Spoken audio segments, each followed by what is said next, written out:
Yeah, this game should have a ghost mode. Yeah, I was gonna say some sort of ghost thing if they bus going by. Well, except would it be ghost of like how we did in the game, or a ghost of how we did in the marathon?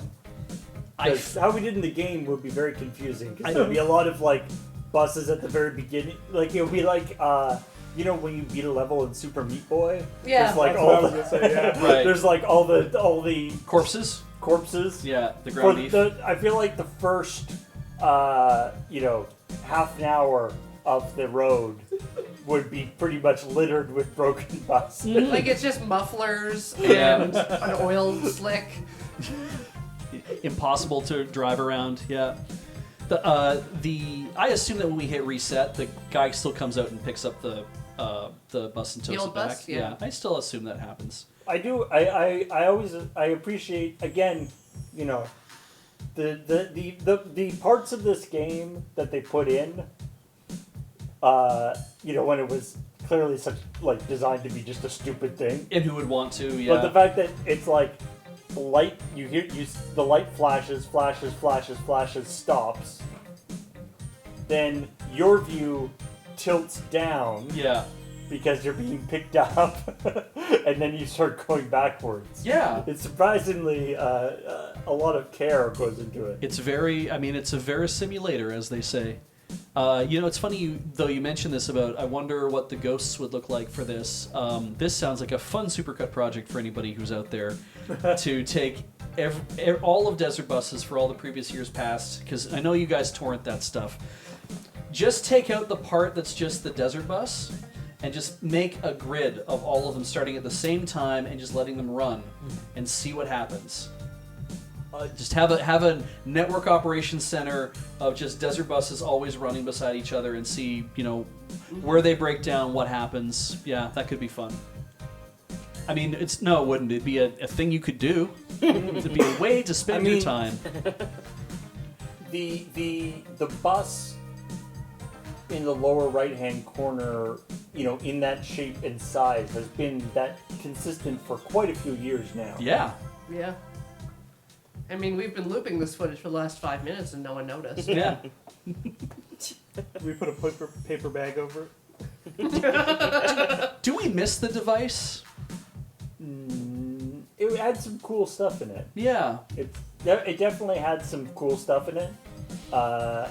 Unfortunately, it did cause some problems. Yeah. But yeah, some of the modes. What was interesting about it is the number of unique game modes. Yeah.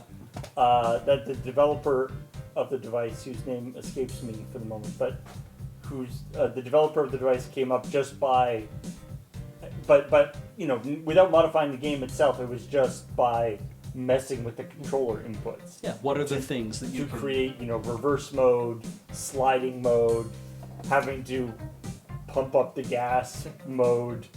I forget all the different modes that they made. Auto honk. Oh yeah. I also love that it gave us the ability for the first time ever to have someone from far away play the bus. Yeah, remote busing was fun. Yeah, remote busing. We did that at least once, right? Yeah, no, we definitely had a contestant win that. In Desert Bus 11 or something. No, that was Desert Bus 10. It was the end of 10, yeah. Right. At the end of 10, it was how we crashed the bus at the end of 10. We had them call in. I think they were in Australia. Like they were far away. And because like the thank yous took so long, weren't they on hold from Australia on the phone for like an hour? Okay, Yep. you're gonna have to hold a bit longer. Okay. Oh, Telner says it was them. Oh, From Tasmania. Yeah. Yeah. They are currently in the chat. Oh, that's amazing. It's just, yeah. What a coincidence. Good crashing. Good job. Japan is sketchy, I'll do that. But yeah, I mean, when we were doing the cloud bus, of course, we were all technically remote busing. Gotcha. Even those that were here in the room were remote busing.